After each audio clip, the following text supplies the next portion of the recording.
শেষ ট্রেনটা চলে গেল, তুই আর এলি না।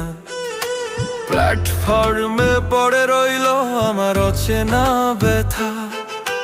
চিঠিগুলো লেখা হয় ঠিকানাহীন নামে, কাগজ ভেজে চোখের জলে রাত জাগে থামে থামে।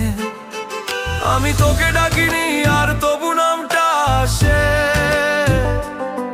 কিছু মানুষ না থাকলেও থেকে যায় শ্বাসে। ফিরে আসি সন্নি জেনেও অপেক্ষায়,